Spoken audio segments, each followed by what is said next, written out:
The first rule of success is to have a vision. You see, if you don't have a vision of where you go, and if you don't have a goal where you go, you drift around and you never end up anywhere. It's like you can have the best ship in the world, you can have the best airplane in the world. If the pilot or the captain doesn't know where to go, it would just drift around. It would not end up anywhere, or most likely in the wrong place. So I was very fortunate that I stumbled onto my vision. I mean, as you know, I was born in 1947 in Austria after the Second World War. And I didn't really like Austria when I grew up. I couldn't wait to get out of there. I couldn't see myself becoming a farmer or a worker in a factory or anything like that, even though my parents wanted me to stay there and have a normal life. My father wanted me to become a police officer like he was. My mother wanted me just to stay there and marry a girl with the name of Heidi, hopefully, and have a bunch of kids and run around like the Van Trapp family in The Sound of Music. But that was their vision, not mine. My vision was totally different. I felt that I was born for something special, for something unique, for something big. So I was searching. Then one day I went to school. I remember I was 11 years old, and they showed a documentary about America. And there they showed in this documentary the huge skyscrapers, the high-rises, the huge bridges, the 6-lane freeways, the huge cars with the wings sticking out, and all of this stuff. And I said to myself, that's where I want to be. I don't want to be around here with these little farmhouses and these little buildings, and everything is old. I want to be in America. But now the question was just, how do you get to America? In those days, it was a very expensive trip. It's not like today. So again, I was very fortunate that one day after school, I walked by a store in Graz, which was called Brühl. And it was the only store that really sold kind of American stuff. So one day, they had jeans there, American jeans. And then they had the pool walker. And then they had an expander, and some barbells and some dumbbells and an exercise bench in the window. So I went inside and I looked around and I looked at this stuff, and then I saw a magazine. I saw a bodybuilding magazine that had Reg Park on the cover. Reg Park was then a 3-time Mr. Universe. And I saw him on the big screen as Hercules. And on the cover it said, how Reg Park, Mr. Universe, became the Hercules star. That's what the cover story was all about. So I looked at the cover and I said to myself, I got to get this magazine. So I bought the magazine, I took it home and I read it over and over from the front page to the back. It had everything in there, how he trained, how he was working out in Leeds, England, in a factory town, how he worked out every day for 3-4 hours and became the strongest man of Europe, and how he won Mr. Europe and Mr. Great Britain, and then eventually Mr. Universe. And how he won the second Mr. Universe and the third Mr. Universe. And how he was discovered to play the starring role in Hercules. I read that and I said to myself, wow, this is the blueprint for my life. This is exactly what I want to do. I want to become a bodybuilding champion just like Reg Park. I want to get into movies just like Reg Park. And I want to make millions of dollars and be rich and famous just like Reg Park.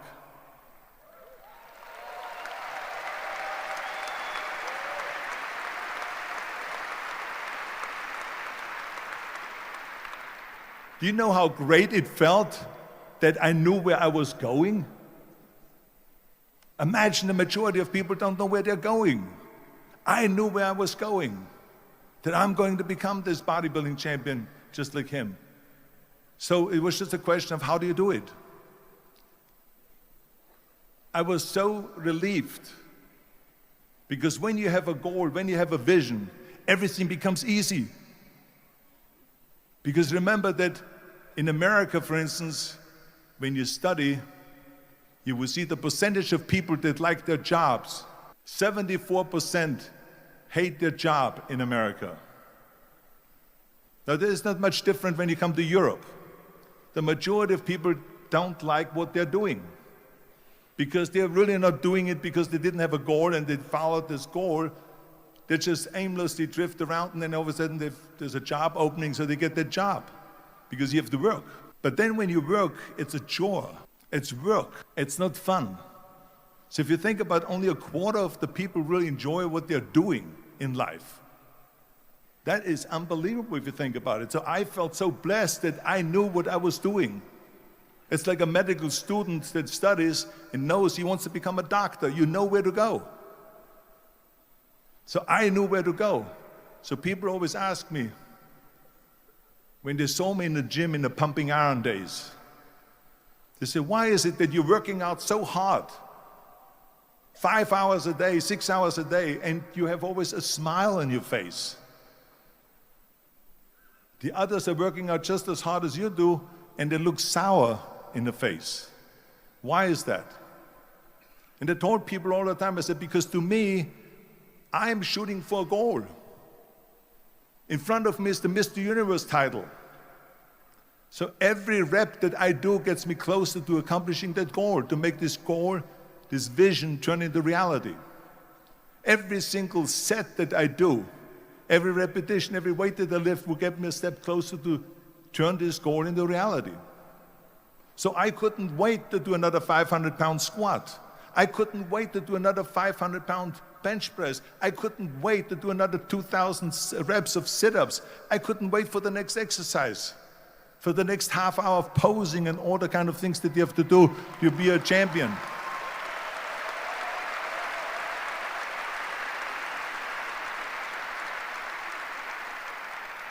I felt so great knowing where I was going, and I tell you, it worked. I mean, think about it. And I was just not visualizing just my exercise, but I was really lifting the trophy over my head. That's what I was thinking about. And with the age of 20, I went to London and I won the Mr. Universe contest as the youngest Mr. Universe ever. And it was because I had a goal.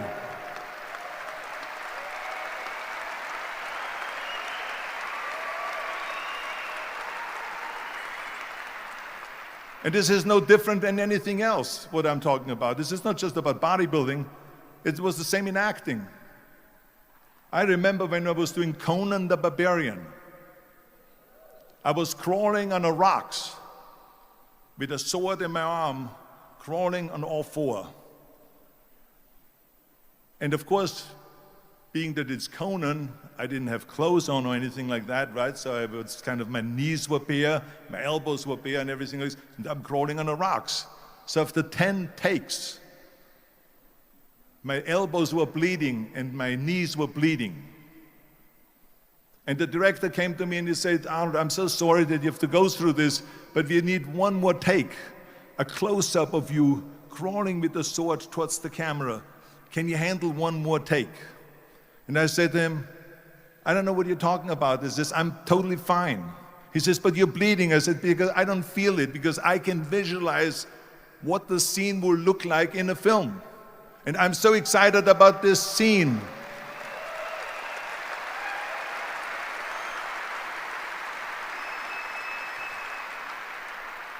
I was visualizing crawling up behind Thulsa Doom, which was played by James Earl Jones.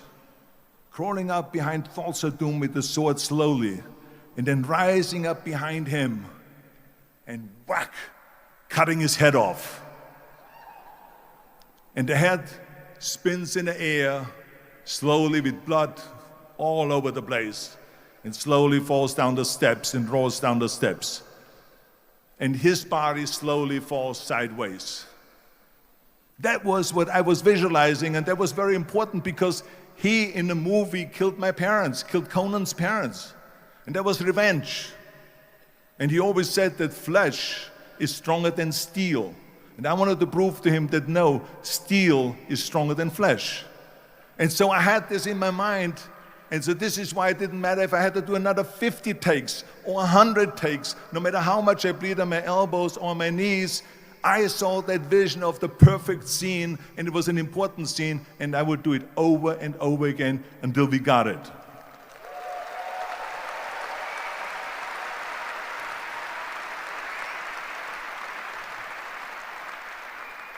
And the same thing is also in politics.